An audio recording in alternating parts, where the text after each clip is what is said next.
Caleb Roundtree was 40 years old, and for 7 years he had been quietly running the cleanest mixed martial arts gym in the Tidewater region without ever putting his own name on the door. He drove a 2013 Tacoma with a cracked windshield he kept meaning to fix. He wore the same 3 pairs of jeans on rotation. His wife's CrossFit friends called him Plain Caleb, and her brother called him the gym janitor, and Larissa never corrected either of them. He was standing in the foyer of his own house in Virginia Beach on a Sunday evening in October, when the man who had been training under him for the last 22 months walked through his front door without knocking, set a duffel bag down on his hardwood floor, looked him in the eye, and said, "Coach, I think it's time we talked. Larissa and I have been together for a while. I'm not here to disrespect you, but you should know I can take you. So let's keep this civil." His wife stood behind the man with her arms crossed and a small, careful smile she had clearly been practicing in front of a mirror. $48,000 the man had paid Caleb in private training fees over those 22 months, every dollar logged through the gym's books, every session documented on the wall chart Caleb kept in his office. 22 months of teaching the man how to control his breathing, how to read a hip, how to recognize the moment another fighter was about to commit. What Trevor never thought to ask, not once across 96 private sessions, was why his coach refused to spar with him personally and always sent him to the senior assistant for live work. What Larissa did not know, what Trevor did not know, what neither of them had ever bothered to check, was what Caleb had done for 11 years before he ever opened a gym in Virginia Beach. He looked at the duffel bag on his hardwood floor. He looked at his wife behind the man she had brought to his front door. He set his coffee cup down on the entry table without sound. He came to that doorway certain he was about to be confronted. He was. It just wasn't the confrontation either of them had planned. Before we jump into the story, comment where in the world you are watching from, and subscribe, because tomorrow's story is one you need to hear. The morning before that Sunday evening, the light came through the windows of the gym on Virginia Beach Boulevard at 5:42 a.m. The way it always did, slanting across the rubber flooring and catching the chalk dust that floated in the air above the lifting platforms. Caleb stood at the front desk in a faded hoodie and basketball shorts, signing in the early class one by one, marking each name on the clipboard the way he had since 2018, when he had quietly bought the gym from a retiring Marine named Declan Hobart, who had run it on cash and handshakes for 15 years. The gym was called Tidewater Combat and Conditioning. The name on the LLC paperwork was Roundtree Holdings. Declan had told him the morning he handed over the keys, "Son, the day you let people forget who runs this building is the day you lose it. Make them forget on purpose, or make them remember on purpose. But you choose, not them." Caleb had chosen forget. He had hired a front-of-house manager named Yusuf, who took the bows at the seminars and stood at the front of the room at the belt ceremonies. Caleb stayed in the back office. He cleaned mats. He restocked the bathrooms. He carried the trash to the dumpster at the end of every night. The members called him Plain Caleb. The newer members thought he was a custodian who happened to know a few moves. The senior members, the ones who had been there since Declan's day, knew better and said nothing because Caleb had asked them to say nothing. His mother had passed 8 years earlier, the year before he opened the gym, but she had told him once when he was 23 and home on leave, "Caleb, the loudest man in any room is the one most afraid of being measured. Don't be him. Let other people be him. They will reveal themselves to you and you will know what to do." He had been 23 then. He understood it now. The Tacoma was parked behind the gym in a spot the staff had stopped trying to take from him 3 years earlier. His other phone, the one with the encrypted line to his attorney Felicia Marin, and his financial advisor at the firm in Raleigh stayed in a locked drawer in his office desk. On it were the records of the 7 other gym locations Roundtree Holdings owned across Virginia and the Outer Banks, the standing arrangements with the regional tournament circuit, and the names of the 2 athletic commissions that had been quietly courting him to step into a sanctioning role in 2027. Trevor Halsey had walked into the gym 22 months earlier on a Tuesday afternoon in cold weather with a gym bag that still had the price tag on it, and the kind of confidence that came from a man who had played one season of college football at a small school in West Virginia and never recovered from how that had ended. He had asked at the front desk who the best coach was. Yusuf had pointed at Caleb, mopping the lobby. Trevor had laughed. Yusuf had told him quietly that he could either book with Caleb or he could leave. Trevor had booked. He had paid $500 for a 5-session package and shown up to the first one in brand new shoes and an attitude. Caleb had run him through an assessment that left him on his hands and knees by the end of the second round, breathing through his mouth, his face the color of old brick. He had paid for 10 more sessions before he left the building. From that day forward, Trevor had been a fixture. 3 sessions a week, then 4, then private, one-on-one work on Saturdays. Larissa had started coming to the gym to drop off Caleb's lunches sometimes in the 3rd month of Trevor's training. Caleb had noticed the angle her chin made when Trevor walked past her in the lobby. He had noticed it the 2nd time. He had not said anything. His mother's words about loud men and being measured had moved through his chest the way they always did when something began to reveal itself. He had let it. He had kept his mouth shut. He had kept training Trevor. The first concrete sign had come 14 months earlier, on a Thursday night in August, when Larissa had come home at 11:20 and her hair had smelled like the eucalyptus shampoo the gym kept in the women's shower, which she had no reason to have used because she went to a different gym for her own workouts. Caleb had been sitting on the couch reading a book about supply chain economics his financial advisor had recommended. He had said hello. He had not said anything else. The second sign had come 3 months later, when he had walked through the gym parking lot at 9:40 on a Saturday morning on his way to open up and seen Larissa's silver Lexus parked in the back row, in the corner spot under the broken light, empty.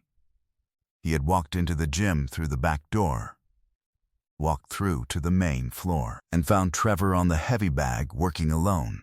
No sign of Larissa anywhere inside. He had unlocked the front door for the 10:00 class. Larissa had texted him at 10:14 asking if he wanted her to bring him a smoothie from the place on Laskin Road. He had texted back yes. He had sat in his office for the next 20 minutes thinking about supply chains and the way goods moved through a distribution system, and how a man who was patient enough could trace any failure back to the moment of its origin if he was willing to do the work. He had begun the work that afternoon. He had not confronted her.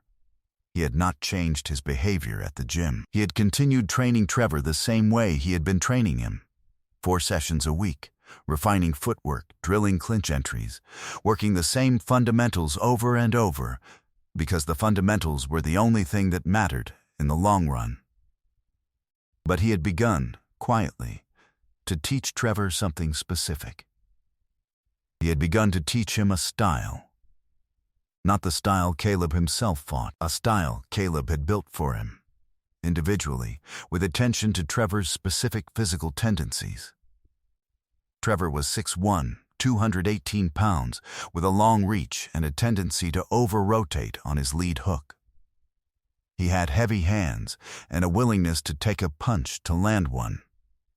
He believed he was a power striker, because power striking was the part of fighting he understood viscerally.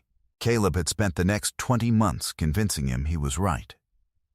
He had built Trevor a striking game that emphasized the lead hook. He had drilled Trevor on closing distance behind that hook. He had let Trevor believe he was developing a knockout style. What Caleb had also done, in the same 20 months, was train Trevor to drop his right hand by approximately 4 inches every time he committed to that lead hook. He had done this through a sequence of pad combinations that subtly rewarded the drop. He had done it through positional sparring drills where the assistant coach had been instructed to never punish that specific opening. He had done it through the cumulative repetition of 96 sessions, each one a small deposit into a habit Trevor did not know he was building. The drop was now automatic. Trevor could not see it.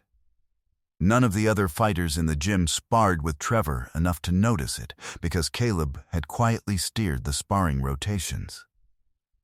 Trevor believed he was the most dangerous striker in the gym because in nearly every controlled drill he had been in for 2 years, he had been treated as if he was. He was not the most dangerous striker in the gym. He was the most prepared opponent Caleb had ever built. Caleb had also, in those same 20 months, done other work. He had pulled Trevor's financials through a private investigator named Phyllis Ardrey that Felicia had introduced him to in 2019. Trevor was 33 years old, unmarried, living off a settlement from a car accident in 2021 that he had stretched into a lifestyle by also working part-time as a mortgage broker at a firm in Norfolk. That was, when Phyllis dug into it, 3 months from being investigated by the state for predatory lending practices Trevor had personally signed off on. Trevor had 2 prior civil suits filed against him by former girlfriends, both settled out of court, both involving accusations of financial coercion. Trevor had also, in the last 14 months, taken out a $34,000 personal loan against the equity in a condo his mother had left him, the proceeds of which had been moved into a joint account he had opened with Larissa 11 months earlier under the registration of a small consulting LLC the 2 of them had filed together in Delaware.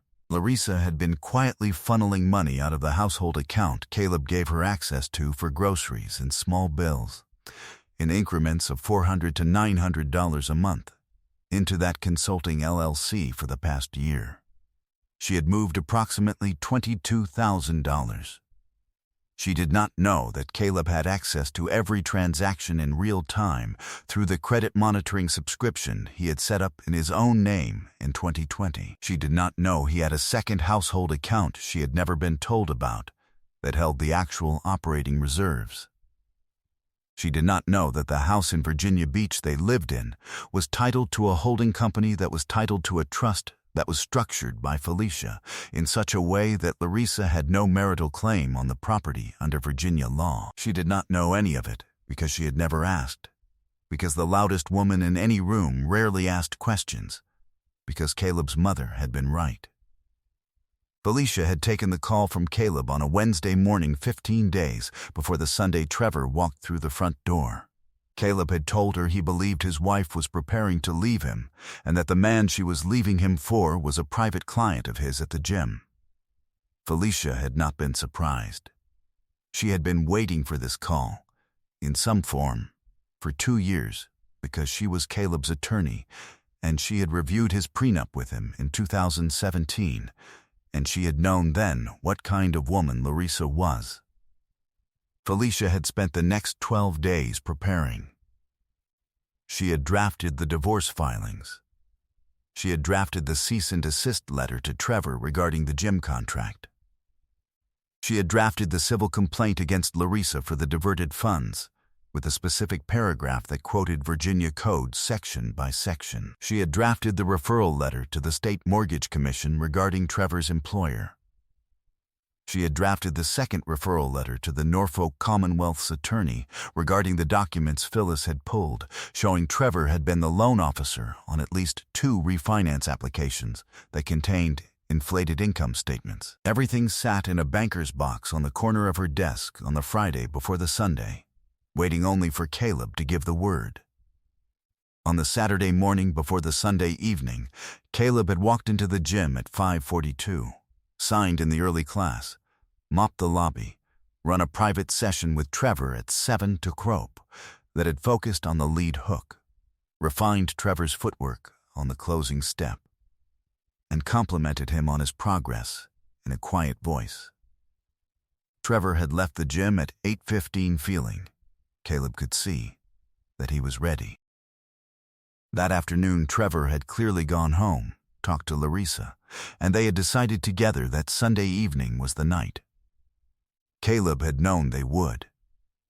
He had known because his mother had told him once that loud men announced themselves twice, the first time in the mirror and the second time at the door, and he had been listening for the announcement for a long time. He looked at Trevor standing in his foyer with the duffel bag at his feet. He looked at Larissa standing behind him with her practiced smile. He said one sentence in a voice that did not rise. "Trevor, pick up the bag. Walk back out the door.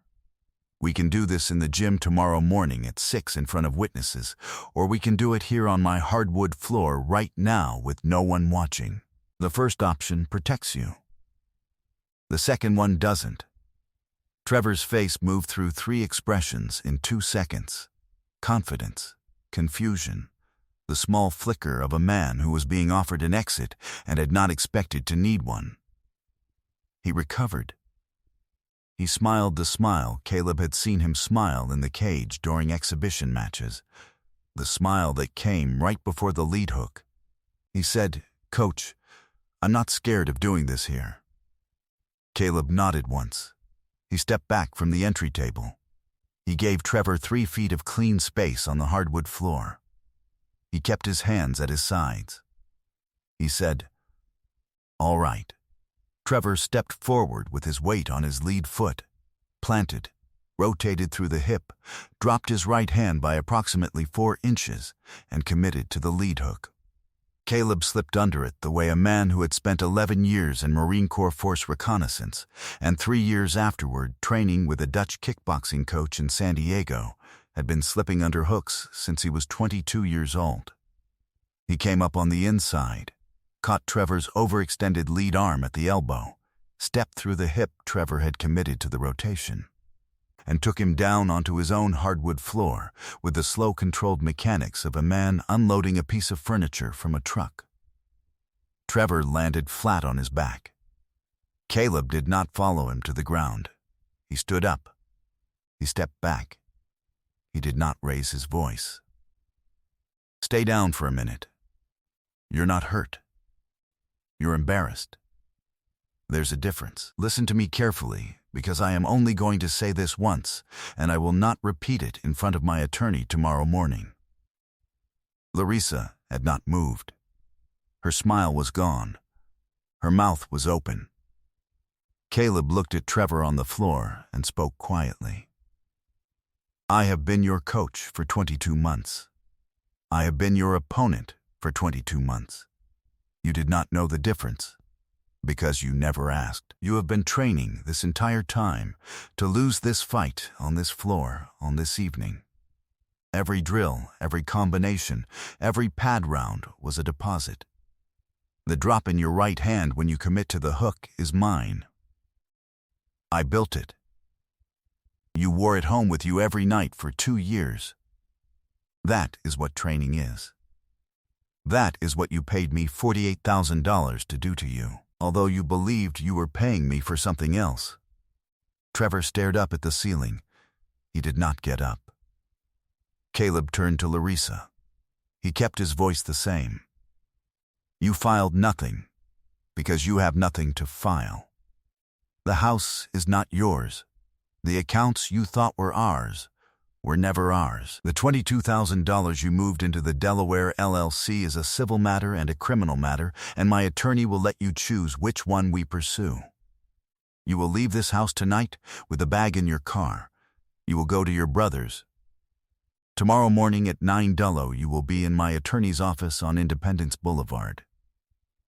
You will sign what is put in front of you. You will not negotiate. If you do, the criminal referral that has already been drafted will be walked across the street to the Commonwealth's attorney's office before lunch. Do you understand?" Larissa nodded once. She did not speak. Trevor was still on the floor. Caleb looked down at him. "Get up. Take your bag. Walk out. You have a separate appointment with my attorney on Wednesday regarding the mortgage commission referral and the second matter, which I will not name in front of my wife because she does not need to know the full scope of what is coming for you." Trevor got up slowly. He did not look at Larissa. He picked up the bag. He walked out. Larissa followed him without speaking. Caleb closed the door behind them. He set the deadbolt. He picked up his coffee cup from the entry table. The coffee was still warm. He drank it standing in his foyer alone. 10 months later, the morning light came through the windows of the gym on Virginia Beach Boulevard at 5:42, the way it always did, slanting across the rubber flooring and catching the chalk dust above the lifting platforms. Caleb stood at the front desk in the same faded hoodie, signing in the early class, one by one. The name on the LLC paperwork had not changed. The clipboard had not changed. What had changed was the small brass nameplate on the back office door that now read C. Roundtree, owner, because Yusuf had finally talked him into putting it up after the divorce closed, and Caleb had agreed, quietly, because his mother had also told him once that there was a season for being unseen and a season for letting your name sit on a door. And the seasons changed when they were ready. Renee had begun coming to the 6 a.m. class 4 months earlier. She was 38, a pediatric nurse, the kind of woman who asked careful questions about footwork and listened to the answers. She did not perform. She drilled the same combinations every morning and improved a little each week, and asked nothing of Caleb that he was not ready to give. They had begun having coffee on Sundays in the small kitchen of the house in Virginia Beach. The hardwood floor where Trevor had landed had been refinished by Caleb himself over the course of 2 weekends. Larissa had signed the papers on the Monday morning after the Sunday evening. She had walked out of Felice's office with her car, her clothes, and a civil judgment against her for $22,000 plus fees that would follow her through any future credit application for the next 10 years. Her brother had let her stay with him for 6 weeks before asking her to leave. She lived now in a 1-bedroom apartment off Holland Road and worked as a leasing agent at a property management company that had hired her without checking her references. Trevor had been arrested in February on 3 counts of mortgage fraud related to the loan applications he had falsified at the Norfolk firm. He had pled out in May to a single felony count and was serving 26 months at a state facility in Sussex County. The Delaware LLC had been dissolved. The condo Trevor had inherited from his mother had been foreclosed on in April. Caleb heard about all of it through Felicia in short, clean updates over coffee in her office every other month. He registered the information. He did not dwell on it. He had expanded Tidewater Combat and Conditioning to a 9th location in Suffolk in March. He had taken the sanctioning role with the Virginia Athletic Commission in May. He had started a small scholarship in his mother's name that paid the membership fees for kids in the Bayside neighborhood who could not afford them. 14 kids in the first cohort, 2 of them already in the fundamentals class. He walked the floor that morning the way he had walked it for 7 years. He stopped to check the tape on a pair of mitts. He nodded to a senior member working the heavy bag. He picked up a piece of trash near the water fountain and dropped it in the can without thinking about it. The Tacoma still had the cracked windshield. The jeans were still on rotation. He drank his coffee at the front desk and looked out the window at the parking lot and the cars filtering in for the 6:00 class, and he thought about his mother's words about loud men and being measured, and the slow, patient work of letting people reveal themselves to you in their own time. He was free. He was solvent. He was unbothered. Some fighters spent their whole careers looking for the knockout blow. The wisest ones learned, eventually, that the deeper craft was knowing how to spend 2 years building the opening, and then standing still long enough to let the other man walk into it on his own. I hope you enjoyed that one. Be sure to like the video and subscribe so you don't miss the next story. I've picked out 2 more for you that I think you'll really like.